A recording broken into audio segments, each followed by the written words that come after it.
आज भुवनेश्वर स्थित गीत गोविंद भवन में मासिक पत्रिका शांति स्तूपर तृतीय स्वनक्षत्र उत्सव अनुष्ठित हो मुख्य अतिथि भाव जयदेव निर्वाचन मंडल पूर्वतन विधायक श्री अरविंद ढाली और बीजेपी वरिष्ठ नेता श्री जगन्नाथ प्रधान योगदान करथिले। एही अवसर में विभिन्न शिक्षाविद गार्पिक और लेखक और कलाकार मानकु संबोधन करा जायतिला। एठारे लोकमाने निजर मंतव्य प्रदान करथिले। एही अवसर में पत्रिकार संपादक कहिथिले जे गणतंत्र चतुर्थ स्तंभ होछि संवाद। प्रत्येक लोक किछि ना किछि पेपर प्रत्येक दिन पढ़िबा दरकार, जहा द्वारा कि दुनिया रे देश विदेशर खबर विषय सब किछि जानि परिबे। शेषरे मुख्य अतिथि मानक द्वारा शांति स्तूप द्वारा दिया जायतिबा अवार्ड को योग्य विवेचित लोक मानकु दिया जायतिला। सिद्धेश्वर महांती चेयरमैन निर्माण नेचुरल ट्रस्ट बड़ाघाटी आज शांति स्तूपर स्वनक्षत्र कार्यक्रम में मत सम्मानित कर खुशी अच्छी। शांति स्तूप एक मासिक पत्रिका जी कि खूब कम दिन में निज स्वतंत्र स्थान हासिल कर खबर अंचल परिवेशन कर मत शिक्षा भित्ति दिगला। एक्चुअली मुझे 20 वर्ष बयस होता से कोचिंग सेंटर आरंभ करते कार्यक्रम और 2004 ओएस भाइराल लैंड कटी पचू फेरनी शिक्षा क्षेत्र आज बाड़ाघाटी निर्माण एजुकेशनल ट्रस्ट ना शिक्षा केन्द्र स्थापन पाई विभिन्न आमर आईटी आरंभ कर नर्सिंग एवं बीबीसी होटल मैनेजमेंट कार्यक्रम चलती। आम गरीब पिला बहुत कम माने देहरे पाठ पढ़ू से पोशाक पत्र बही पत्र करूँ सबू स्कूल रे गरीब पिला कार्यक्रम करूँ प्रति वर्ष जो भल पाठ पढ़ुं A1 पाँच सम्मानित करुँ आर्थिक प्रोत्साहन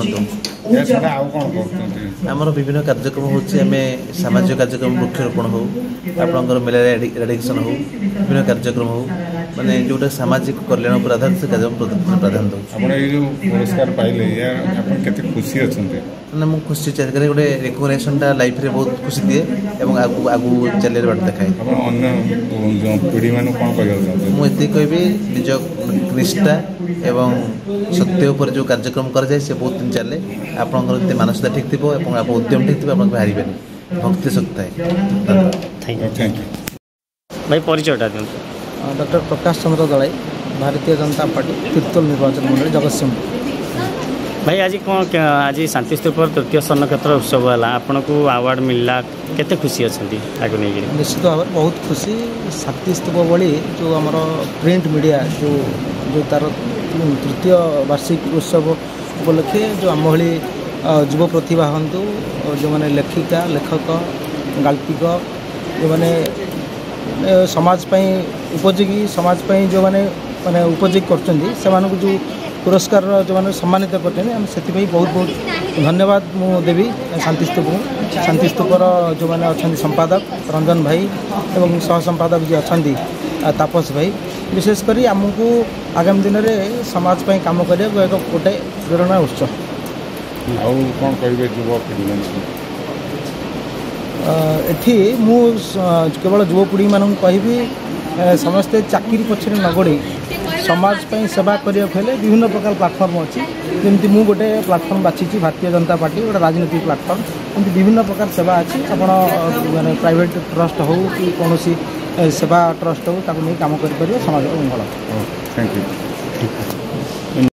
लेट नाइट हो जाऊँ आपण मान मुंड से माने बुद्धि जुटेनी फोपाड़ी दिखती जेहेतु टायर्ड हो जाते दिन सारा कम कर आम अनुष्ठान तरफ से खाद्य को आम ऑटो जोगे जोगाड़ करके स्टेशनरी जो लेट नाइट ट्रेन जो भक्त आसुँच जो मैंने शोचुँच से खाद्य वितरण कर सेवा कार्य आमर प्राय 3 वर्ष हम आरंभ हो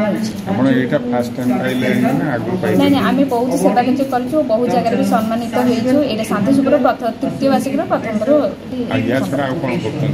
आमर देखु ये रथ यात्रा जो गला नीलाद्रि विजय दिन जो ब्लाइंड पिला रथारूढ़ चतुर्धाम पृथ्वी दर्शन करने को आनी ଯେମିତି ପିଲାମାନଙ୍କ ସିନା ଆଖି ନାହିଁ କିନ୍ତୁ ସେମାନେ କିନ୍ତୁ ଅନୁଭବ କରିପାରିବେ ସେଇଭଳି ଆମର ଛୋଟିଆ ପ୍ରୟାସ ସବୁବେଳେ ଆରମ୍ଭ ହୋଇଛି। ପିଲାମାନଙ୍କୁ ଜଗନ୍ନାଥ ମନ୍ଦିର ଦର୍ଶନ କରିବା ସହ କୋଣାର୍କ ବୁଲେଇବା ସହ ବୃଦ୍ଧାଶ୍ରମରେ କେମିତି ସେମାନେ ତାଙ୍କ ମା ବାବାଙ୍କୁ ଯେ କେମିତି ଭାବେ ତାଙ୍କୁ ଅନ୍ୟାୟ ଇଏ କରୁଛନ୍ତି ସେମାନଙ୍କୁ କେମିତି ସୁରକ୍ଷା ଦିଆହେବ।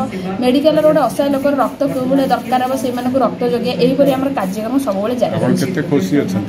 ଦେଖନ୍ତୁ ଗୋଟେ ମାନେ ବାହାର ଲୋକଙ୍କ ପାଇଁ ଗୋଟେ ଯେତେବେଳେ ଅସହାୟ ବେଳରେ ଆମର ସହଯୋଗ କରିବେ ନିଶ୍ଚିତ ଆତ୍ମଶାନ୍ତି ହେବ। ସେଥିପାଇଁ ସବୁବେଳେ ସେବା କାର୍ଯ୍ୟ ଜାରି ରହିଛି। ପ୍ରାୟ ଆମର 100ରୁ ଉର୍ଦ୍ଧ୍ୱ ମେମ୍ବର ଅଛନ୍ତି ଏହି କାର୍ଯ୍ୟରେ ସବୁବେଳେ ନିୟୋଜିତ ଅଛନ୍ତି।